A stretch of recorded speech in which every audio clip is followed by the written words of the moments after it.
અહેમદાબાદ મિત્ર ન્યૂઝમાં આપનું સ્વાગત છે। સુરતના અમરોલી વિસ્તારમાં થયેલી હીરાલાલ ગરાસિયાની હત્યાના બનાવમાં એક વિડીયો સૌથી મહત્વનો પુરાવો બનીને સામે આવ્યો છે। સામાન્ય રીતે ગુનેગારો ગુનો છુપાવવાનો પ્રયાસ કરતા હોય છે, પણ આ કેસમાં આરોપીએ પોતે જ બનાવેલો વિડીયો મૃતકના પરિવાર સુધી પહોંચી ગયો। આ વિડીયો સોશિયલ મીડિયા કે અન્ય માધ્યમથી પરિવારના હાથમાં આવતા જ સમગ્ર ઘટના પરથી પડદો ઉચકાયો હતો અને હત્યાનો ભેદ ઉકેલાઈ ગયો। મૃતકના પરિવારજનોને શરૂઆતમાં હીરાલાલના મોત અંગે કોઈ ચોક્કસ માહિતી મળી રહેતી રહી, એટલે ભારે અસમંજસની સ્થિતિ હતી।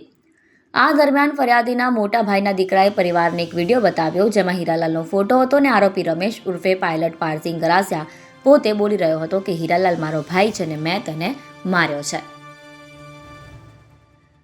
આ કબૂલાત સાંભળી પરિવાર સ્તબ્ધ થઈ ગયો। પરિવારે આ વિડીયો અને ફોટોના આધારે તાત્કાલિક અમરોલી પોલીસનો સંપર્ક કર્યો, જેના આધારે પોલીસે હત્યાનો ગુનો નોંધી આગળની કાર્યવાહી હાથ ધરી। મૂળ રાજસ્થાનના બાંસવાડા જિલ્લાના જીરાકોટ ગામના રહેવાસીને હાલ અમરોલી ઓવરબ્રિજ નીચે ભગુનગર 2 સોસાયટી સામે રહેતા 35 વર્ષીય હીરાલાલ ચંપા ગરાસિયા પર ગત 15 મેના રોજ જીવલેણ હુમલો કરવામાં આવ્યો હતો। આ હુમલામાં હીરાલાલને માથા, પગ તેમજ શરીરના અન્ય ભાગોમાં ગંભીર ઈજા પહોંચી હતી।